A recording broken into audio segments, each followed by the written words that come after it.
Hello and what's up Auto Junkies. Kali ini gue di booth-nya Isuzu yang ada di Gias 2025 dan mereka menampilkan jagoan mereka yang sekarang udah tampilannya makin fresh lagi.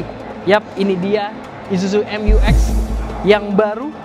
Sekarang dia jadi lebih ganteng, secara fungsional tetap bagus, dan tentunya kita bakal ngebahas highlight apa aja yang ditawarkan oleh Isuzu MU-X facelift di 2025 ini. So, ikutin terus.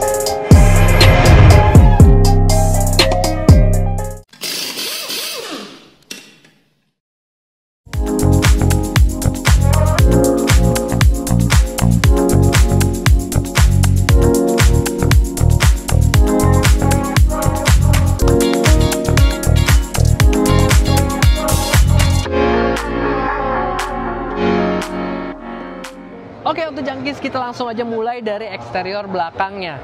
Sorry nih kalau kelihatan sempit ya, karena mobilnya ada di panggung. Dan yang langsung mencuri perhatian gue adalah taillight-nya. Ya, bisa kalian lihat di sini. Taillight-nya keren banget, kayak ada 3D-nya juga di bagian dalamnya secara detailnya ya. Udah full LED juga, jadi terang secara fungsional. Keren sih. Terus dibikin seakan-akan dia nyambung dari ujung ke ujung, karena list di bagian tengahnya dibikin warna hitam juga. Jadi ini black smoke hitam. Wah, kita lihat dari bagian atas. Di sini ada spoiler yang udah menyatu sama bodinya, high mount stop lamp, rear defogger, ada rear wiper juga. Dan kalau kita intip juga di sebelah sini ada logo ya, 4-wheel drive, karena mobil ini sekali lagi memang buat kita pakai kerja gitu. Mobil pejuang, mobil buat dipakai capek, karena dia penggeraknya 4x4 juga. Memang secara penjualan di Indonesia sendiri, Isuzu MU-X lebih banyak digunakan buat ini ya, pertambangan, perkebunan. Secara fungsionalnya seperti itu. Kalau kita lihat juga bumper bagian bawahnya sekarang jadi lebih agresif lagi dengan diffuser seperti ini ya, jadi lebih sporty lagi looks-nya. Ya, overall kayak gitu. Sensor-sensor secara fungsional juga hadir. Dan kalau kita lihat juga di bagian sini ada kamera mundurnya. Pembukaan udah secara ini ya, tombolnya udah elektris. Kalau kita geser ke bagian samping Auto Junkies, kita bisa lihat mobil ini memang tinggi banget ya. Bisa dibilang, nah ini nih, karena dia juga nggak dikasihin untuk footstep-nya, ground clearance-nya berasa tinggi banget nih. Jadi memang biar lebih aman ya, karena footstep yang plastik bawaan suka ketabrak-tabrak, yang ujung-ujungnya hancur juga. Kayak gini, atau sekalian dibikin yang custom yang pakai besi, itu jauh lebih awet dan fungsional buat melindungi bagian bodi bawahnya. Kaki-kakinya dia pakai coil spring independent 5-link. Yap, jadi untuk kenyamanan juga udah oke banget, untuk ketangguhan juga mantep banget nih. Kita bisa lihat di sini ada linknya nih, tuh tebel. Jadi untuk bagian belakangnya, dan untuk bannya ya, dia bannya pakai Grand Track dari Dunlop. Ukurannya ada di 255 65 R17. Dia pakai velg yang simple aja, tapi nggak pakai velg kaleng tentunya. Dia masih pakai alloy dan dia bautnya 6 ya, karena ini kan SUV gitu. Depan belakang udah disc brake dan juga dia single tone kayak gini. Di atasnya juga dia polos, nggak ada roof railnya. Spion juga berasa basic banget. Dia polos kayak gini. Lampu seinnya ada di fender bagian kiri kanan depannya. Cuma ada aksen-aksen kayak ini ya, sirip gitu untuk membelah udara. Ya, pembukaan masih standar juga, dia belum keyless. Kalau kita lihat di sini dikasihin mudguard, dan di sini lubang dari depannya itu asli ya. Jadi untuk pendinginan, untuk airflow, di sini beneran nih bumpernya. Gokil. Depannya yang berubah drastis nih, yang mana kelihatan makin gagah lagi. Isuzu ingin menunjukkan bahwa produk mereka udah mendunia ya, udah ada di global gitu. Sekarang desainnya lebih lancip-lancip, lebih berani lagi.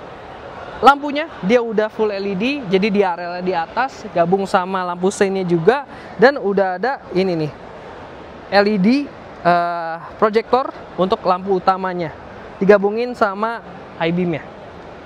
Lalu bergeser ke bagian grillnya juga lancip-lancip, masih ada kesan bahasa desain Isuzu MU-X yang sebelumnya ya, yang kayak ada taring-taringnya kayak gini, atau saudaranya si D-Max ada taring-taringnya kayak gini. emang ciri khasnya masih dipertahankan, tapi gede banget grillnya biar udara dingin masuk juga dan kelihatan lebih gagah tentunya. Bagian bawah dikasih warna hitam kayak gini atau jangkis biar kelihatan lebih maco lagi. Dan yang unik adalah pada bagian sisi bumper kiri kanannya ya, selain yang tadi ada airflow-nya, di sini juga harusnya mungkin di spek yang lebih tinggi ini adalah untuk fog lamp dan juga ada sensor parkir ya. Tapi di sini dikasih kayak honeycomb gitu yang kelihatan gede untuk bagian samping-sampingnya biar kelihatan lebih gagah lagi, mobilnya lebih sporty lagi nih sebenarnya. Mesinnya karena ini ada yang varian facelift, jadi sebenarnya mesinnya masih sama 1900 cc. Yang mana tenaganya udah cukup oke nih karena dia pakai turbo ya. Dia menghasilkan tenaga hingga 150 PS dan torsinya di 350 Nm. Yang mana ini penggeraknya tentu saja udah bisa 4-wheel drive ya. Jadi ada transfer case-nya tadi bisa 4 low gitu. Gue udah pernah cobain mesinnya, memang secara overall sih dia udah cukup aja, nggak yang berlebih. Tapi sebenarnya ada mesin yang lebih gede di 3000 cc di Thailand udah rame. Itu banyak yang pakai ya, kita lihat aja apakah Isuzu akan masukin yang varian 3000 cc nya, karena kalau di Thailand mesin itu buas banget, bisa lawan Pajero Fortuner kalian. Masuk ke bagian interiornya Auto Junkies, kali ini kita mendapatkan trim yang emang basic ya. Jadi base model dimana semuanya lebih ke fungsional dan durabilitas. Makanya materialnya seperti di setir di sini masih yang karet ya, bukan yang kulit. Tapi kita masih dapat yang nuansa mewah. Di sini ada soft touch dengan real stitching, dan kalau yang gen sebelumnya kan di sini bisa jadi storage ya. Kalau sekarang ini jadi buat hazardnya. Salah satu penempatan hazard yang cukup unik, tapi sebenarnya fungsional juga karena mudah untuk menggapainya. Mantep nih. Secara desain masih sama-sama sebenarnya, udah modern, tapi ya balik lagi memang materialnya plastik tapi solid gitu plastiknya tuh, nggak geser-geser. Nah, di bagian samping sini yang nempel sama paha kita atau dengkul kita ini udah soft panel juga nih, jadi enak kalau kita nyenderin kakinya kiri kanan ya, jadi adil. Storage di bagian sini, AC dia knop putar, udah ada untuk pengaturan suhu dan pengaturan arah semburnya, dan bisa open close air juga. Varian yang ini dia automatic transmission, masih sama kayak yang sebelum facelift, lengkap dengan stability control, lalu juga cruise control untuk yang crawling ketika kita off-road. Jadi bisa gasnya tuh landai, jadi kita bisa cruise controlnya nggak cuma pas lagi jalan di tol, tapi yang ini buat kita lagi off-road ya, biar konstan gitu jalannya. Lalu electric parking brake with auto hold, dan ada transfer case yang udah elektrik juga, ada 2H, 4H, dan 4L, yang mana untuk perpindahan 2H dan 4H-nya bisa sambil shift on the fly. Lalu kita di sini juga ada beberapa mode berkendara gitu ya. Memang masih banyak banget untuk dummy-dummy ya, alias fitur-fitur yang nggak dimasukin karena ya balik lagi ini trim paling bawahnya. Kunci pun belum start stop engine button, masih menggunakan anak kunci biasa gitu. Layar di sebelah sini dia seperti aftermarket nih, jadi dia 7 inch di sebelah sini tapi udah touchscreen. Speedometer juga ada MID yang masih juga digitalnya hanya di tengah kecil, sisanya analog ya. Kembali lagi ke fungsional.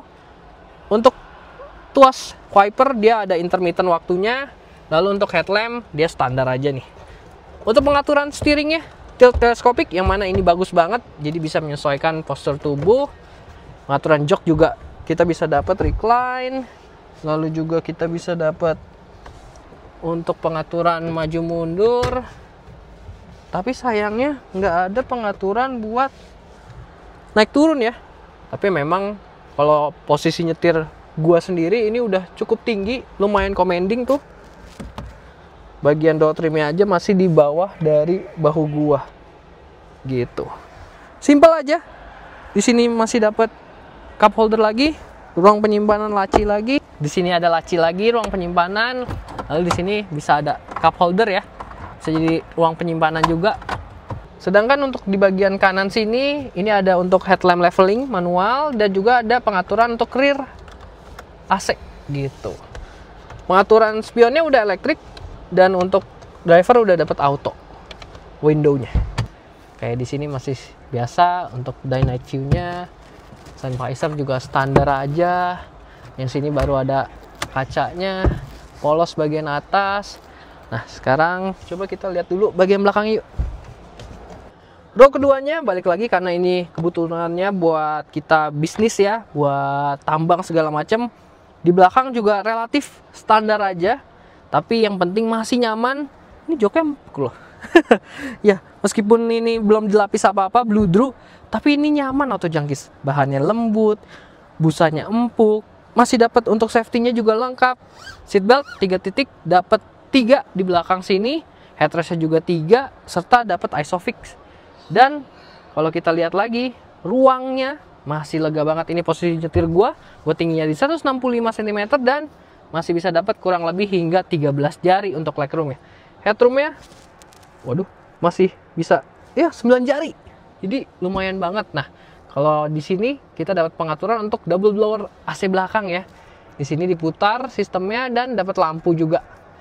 Pengaturan AC-nya di atas sini, bagian row kedua di sebelah sini, row ketiga juga dapat lagi untuk kisi AC-nya yang bisa diputar kayak gini. Mirip-mirip kayak sistemnya kisi AC yang ada di pesawat atau di bus gitu ya. Jadi emang individual masing-masing dari atas kayak gini. Ada power outlet dan juga ada ruang penyimpanan. Overall kayak gitu. Di sini dapat grip lagi dan dapat tweeter nih untuk di row keduanya. Lumayan juga dapat tweeternya. Lucu ya, di bagian sini dapat. Di sebelah sini juga ada armrest ya. Jadi meskipun mobilnya buat kerja, tapi tetap ada armrestnya buat kenyamanan dan lengkap dengan cup holder yang praktis dan rapih kayak gini.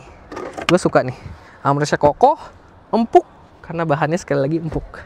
Sekarang kita intip gimana buat akomodasinya di row ketiganya. Masuknya gampang, one touch tumble kayak begini.